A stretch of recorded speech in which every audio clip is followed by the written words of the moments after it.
collection is not people who fast. Hey, this is Jarret from FakeShemp.net, and this is the March collection update, broadcasting from somewhere a little different this time around, and it's the bedroom. That's because the wife's in the kitchen cooking a mean curry, and the kitchen backs onto the studio, aka the dining room, so that's why I'm here in the bedroom recording this collection update. So without further ado, let's get started. I'm going to divide this into three parts. We're going to have local releases, which are like new product that was acquired locally, then the imports, then the ex-rentals, which while they're local, they are secondhand goods, so I'm just going to split them up and put them over in the back corner for now, and we'll dust them off and have a look at the end of the collection update. So first up, I'm going to start with the title from Umbrella, one of their cultier titles that came out on Blu-ray probably about a year or two ago, and it is A Walk to Remember, not quite as culty as you may have thought, with Mandy Moore and Shane West. Shane West, who of course has gone on to great heights of television and cinema. I can't tell you one thing he's been in since being in this film, and to be honest, I couldn't even remember him from being anything in this time period when I saw him in this movie. No doubt he's in something cool that I've completely fucking ignored. But anyway, A Walk to Remember. I don't know what A Walk to Remember actually means. I mean, look, it was a pretty, schmaltzy teen romance type film based on a novel by old mate that wrote The Notebook and Nights in Rodanthe and The Longest Ride and all of those films. Nicholas Sparks. I was just waiting, trying to remember his name. Anyway, I don't know what A Walk to Remember is, because I unless I missed some critical piece of dialogue, the title doesn't really mean a lot to me. Maybe it's a walk of life, and the things you remember along that walk, who knows. Anyway, Walk to Remember, good transfer on Umbrella's behalf on the Blu-ray, and I don't know if it's available anywhere else on Blu-ray in the world. Moving on to the comedy The Night Before with Seth Rogen and Joseph Gordon-Levitt, a film that I honestly had no expectation of it being good. I'm not a massive Seth Rogen fan. He's been in a few films I've liked, but on the whole, I tend to find, particularly when he's paired with James Franco, the films generally just don't tickle my funny bone. This, however, was fucking funny from beginning through finish. Michael Shannon's in a very small role, but he's terrific in it. It's a laugh a riot, I dare say, and it's destined to become a new holiday classic, Christmas classic in our household. And a local release ports across all the content that was on the special edition US release. Anyway, The Night Before, very cool film. Loved it. Next one up, not so cool, Paranormal Activity, The Ghost Dimension, which I believe is going to be the final Paranormal Activity film. Whether or not it wraps up the entire franchise, I can't 100% say. It kind of does in a way, but then every one of the paranormal films kind of leaves you feeling like that could be the end anyway. I don't know. Unfortunately, this isn't the 3D SKU. I didn't see it in 3D at the movies either. I felt more compelled to get it to complete the collection than having enjoyed the film itself. Look, it wasn't terrible. It's definitely not the worst of the Paranormal Activity films, but it's far from the best. But yeah, look, it's an interesting decision. No, look, I don't even know if it really was. I'm giving this far too much time. Ghost Dimension, Paranormal Activity. Next one up, Scout's Guide to Zombie Apocalypse. I actually saw this on the same double bill with Paranormal Ghost Dimension on Halloween last year, and I enjoyed Scout's Guide to Zombie Apocalypse. It was good. It's no Zombieland, and it's very much in that vein. It's slightly more teen-orientated. It has some really great gross-out moments, but on the whole, it's a pretty average zomcom. But I mean, again, it's probably better than most zomcoms out there, because everyone's making zomcoms. Anyway, Scout's Guide to Zombie Apocalypse. Next one up, a terrific film, Thirst. This is the Glassdoll Pictures, or Glassdoll Films local release of Thirst, a classic Aussie vampire film. In fact, I think it's declared to be the first Australian vampire film, if we don't include that vampire in Barry Mackenzie. But anyway, Thirst, this is a great edition. I think it's using the same transfer as Severon did, and it's terrific. In addition to that, I think it's actually got some special feature content that's not on the Severon release. It's got excerpts from Not Quite Hollywood or deleted scenes on there, which of course Mark Hartley directed. But yeah, Thirst, very cool little film produced by Anthony Ganane. There's another one of those Glassdoll films coming up later on. Next one up, Hunger Games, Mockingjay Part 2. Again, this was probably the least compelling installment in the franchise. The last two films, Mockingjay Part 1 and 2, were easily one film, but they were padded out into two films, much to the detriment because, neither were great. Like, the first was good, the second one was, it was okay. It's just disappointing because it's the end of a franchise. It should be something spectacular, and it was a tad underwhelming. This is the 3D skew. Probably won't be in a hurry to watch it. I've got to go back and do all of them together, which I reckon is easy, about 2 years away. Next one up is Howl, which is a werewolf film, a Brit werewolf film that Eagles put out. I actually really enjoyed this, despite its tendency, to rely heavily on CGI. I actually thought it was quite good. It had some sort of a bit of a lighter side to it. And, it was reasonably claustrophobic and intense. And it had a lot of characters I fucking hated. So getting to see them, oft was quite good. Howl. Next one up is the other Glass Doll films I was talking about, and it's Dead Kids, also known as Strange Behaviour in the United States, and it's got another title again in the UK. I can't remember what it is now. Again, an excellent transfer. I assume the exact same transfer that Severin used for their US release. However, the Australian release is a bit more of a definitive edition. What I didn't mention before about the first release is there is a collector's booklet in there, there is a collector's booklet inside this Dead Kids release. No doubt people have already shown off this booklet. Nice glossy booklet in there. But yeah, Dead Kids, terrific release of a pretty average movie that I have a soft spot for. I prefer Disturbing Behaviour. It's a fucking classic. Next one up, Absolutely Anything. I really enjoyed this film. I watched it on the plane back in January on our trip to the States. I thought it was fantastic. Simon Pegg was great. Kate Beckinsale was amazingly attractive. And Robin Williams, fantastic as the voice of old mate's Simon Pegg's dog in it. Also has a lot of the Mighty Python people doing voices of alien creatures in it, CGI'd alien creatures, like John Cleese and Eric Idle and other surviving pythons. Absolutely Anything. Cool film. Unfortunately, there's no special features on the local release. There are some special features on the UK release, but I had a look and they're just puff piece, like sort of interviews, all sort of EPK stuff from around its probably theatrical release. So I don't feel like I'm missing out on much, and it's a comedy. Would I probably watch special features? Probably not. Anyway, Absolutely Anything. It is a laugh. I reckon you should check it out. If you're a fan of Simon Pegg's general type of humour, I mean, it's not in the league of Edgar Wright's films, but it's still, it's really entertaining. And for the most part, it's pretty safe. It's a kind of film you could watch with the family. Next one up, Fred Decker's Night of the Creeps. Absolute classic film from the 80s, from 1986. I love Night of the Creeps. I love Fred Decker. You know what I mean? Night of the Creeps and Monster Squad are two of my favourite films.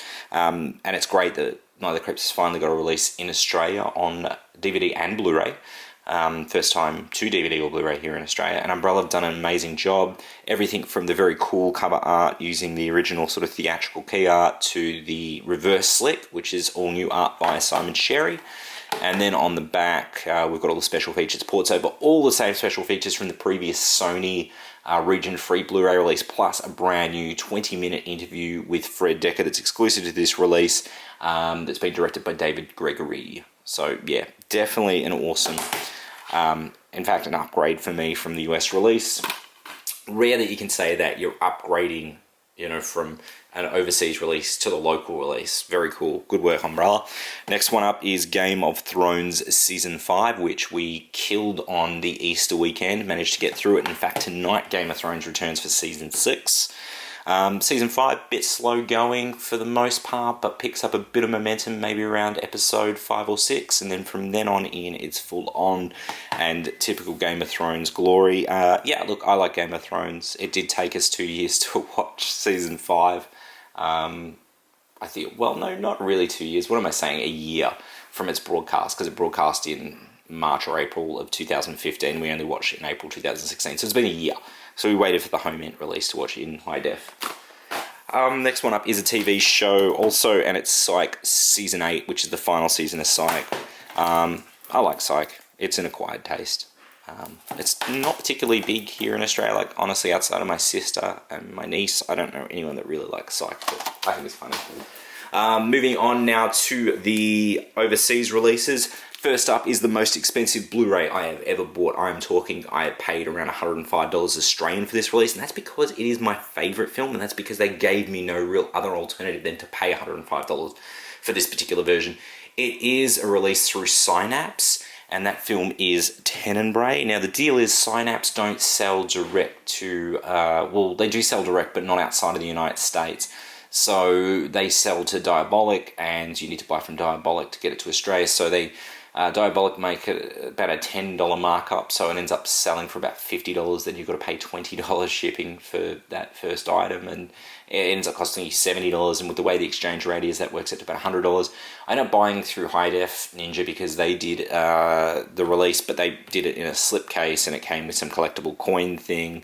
And the slipcase is really cool. It's uniquely designed.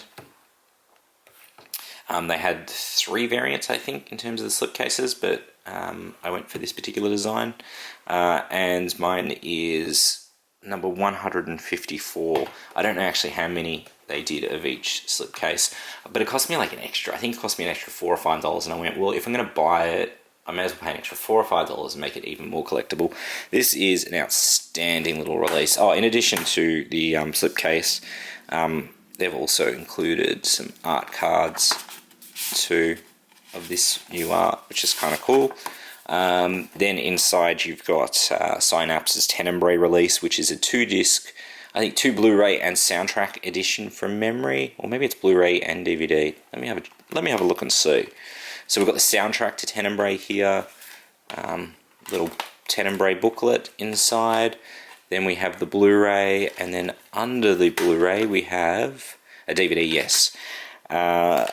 And the reason I paid so much for this film, aside from it being my favourite Argento horror and in my top 10 films of all time, is the fact, aside from the soundtrack, is it's got a documentary on it by Callum Woodell, sort of film journo, and I think he's got a doctorate in film.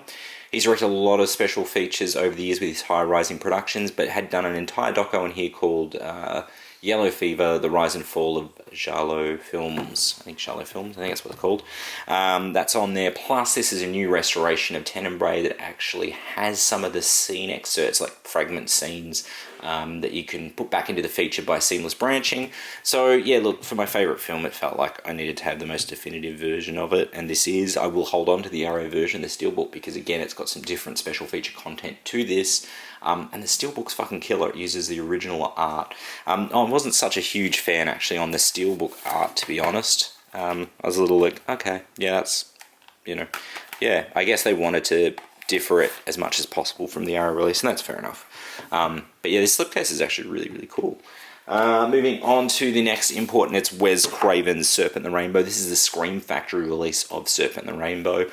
This release was actually due to come out at some point last year, and it kept getting pushed back. Unfortunately, Wes had passed by the time this particular release was available, so I think his participation with it is limited to vintage sort of materials. But yeah, this is one of my favourite Wes Craven films. I think it's his most underrated film, because I think it's an excellent film, and it really gets discussed when people talk of, Wes Craven's override. They're always talking about, obviously, the big films, but then they back a few underdogs like, Shocker and things like that. But no, Serpent and Rainbow, great film. I actually saw this at the movies with my old man when I was 7 or 8. I think it was about 8 at the time.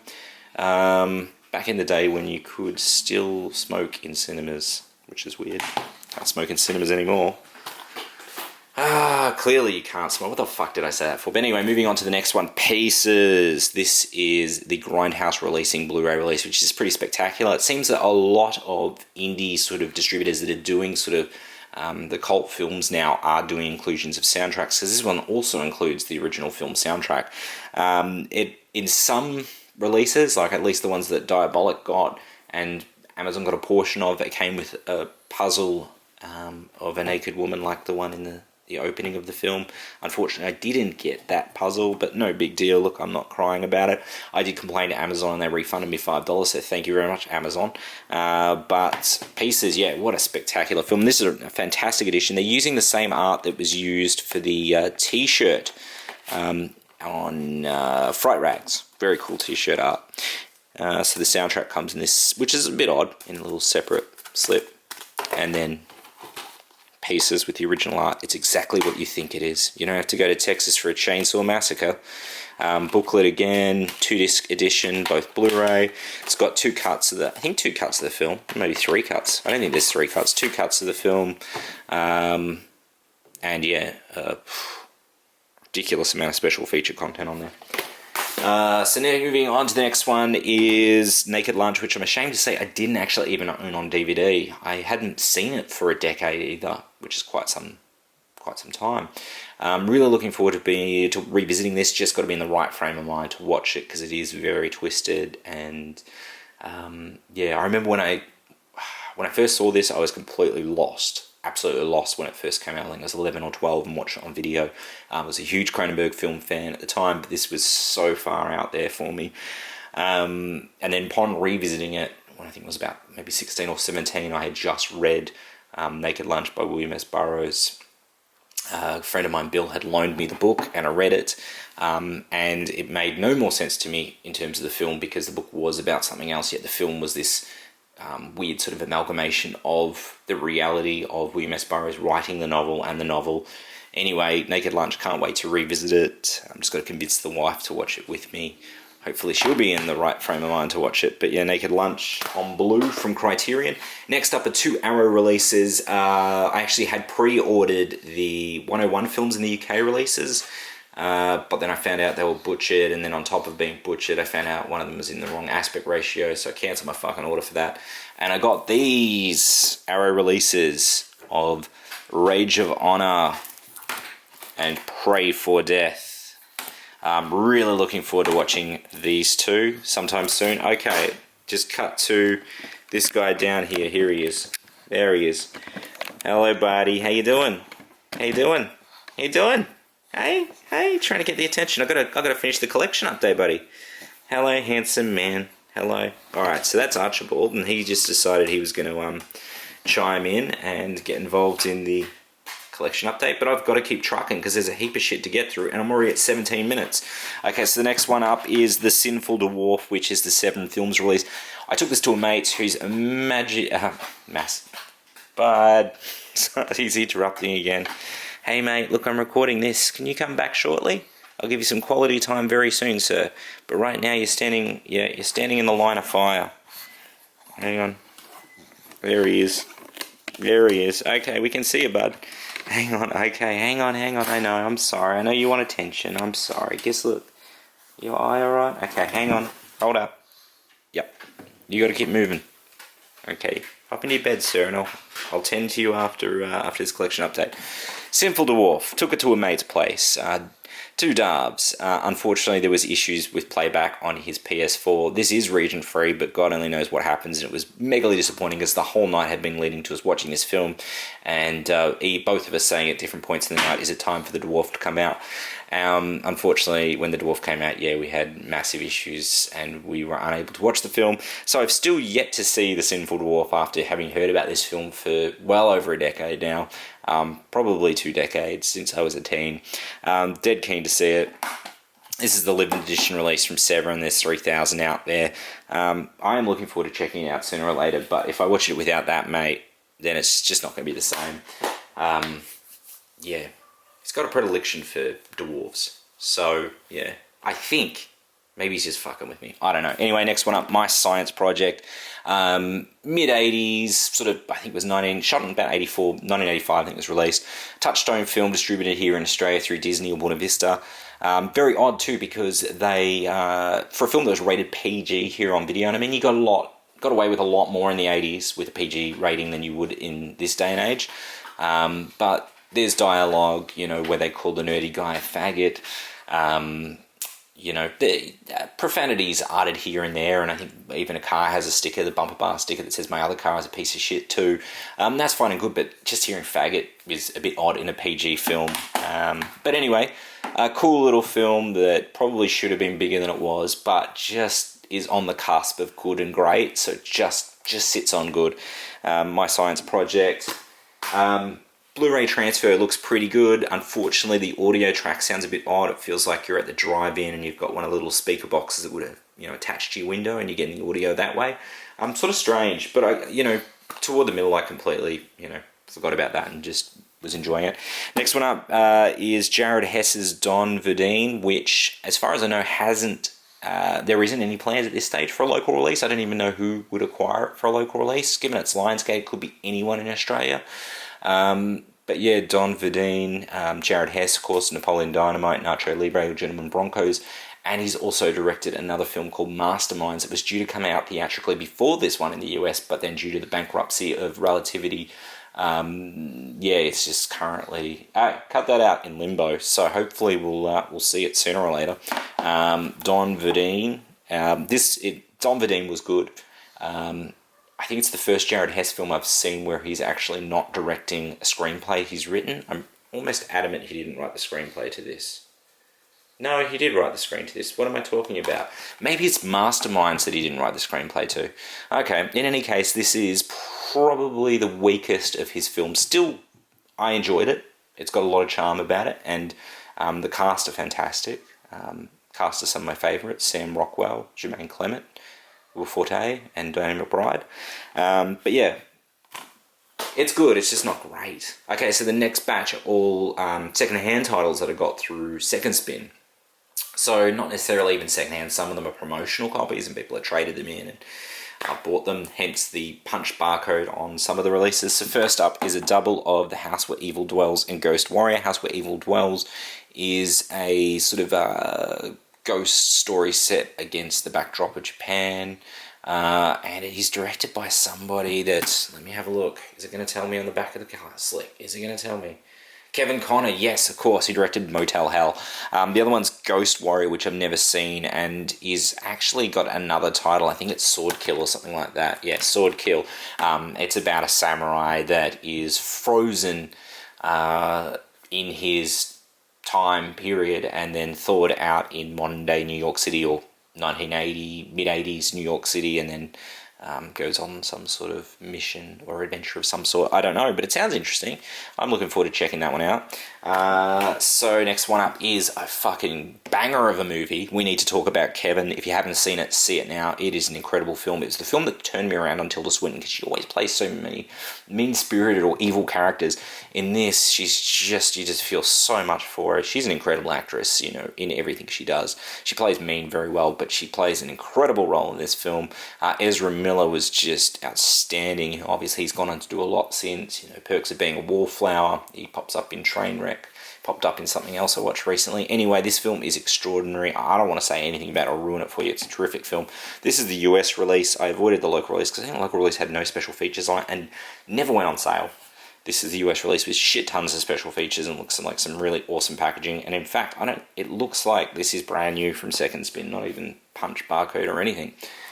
Looking forward to rewatching that one. Definitely have to be in the right frame of mind for that. Okay, next one up is Magruba.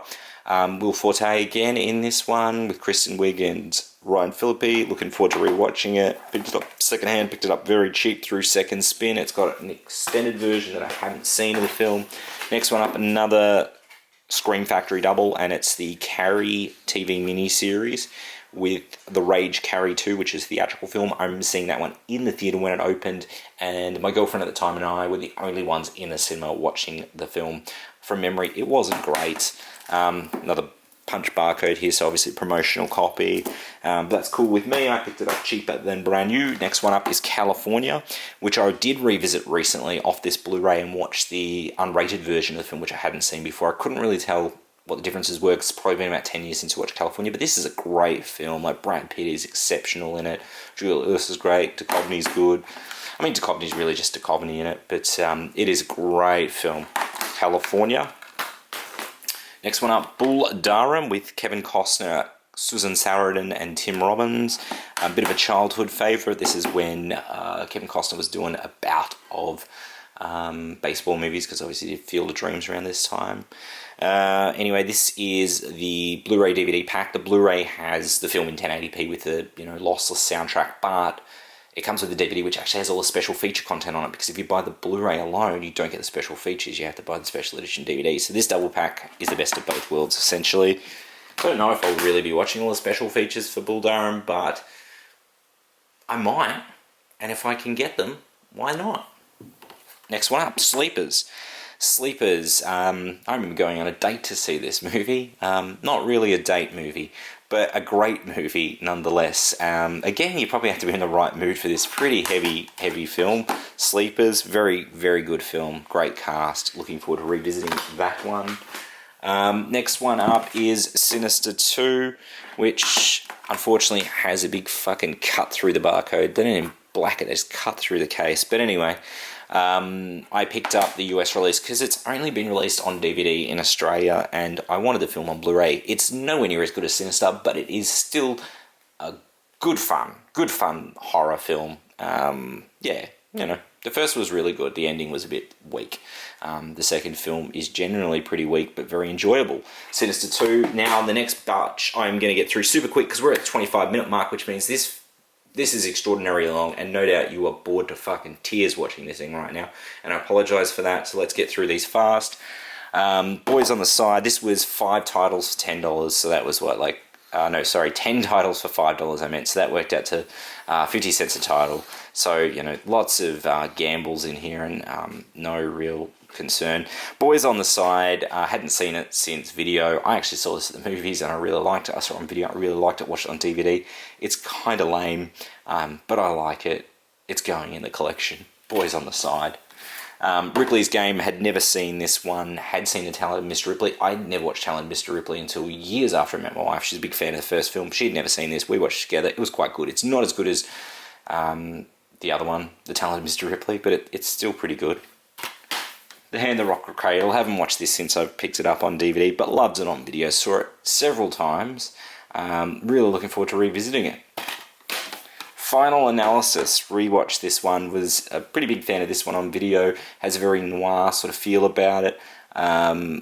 It's good, but it's not as good as I remembered it. Don't know if it's going in the collection, to be honest. But it was fun to revisit.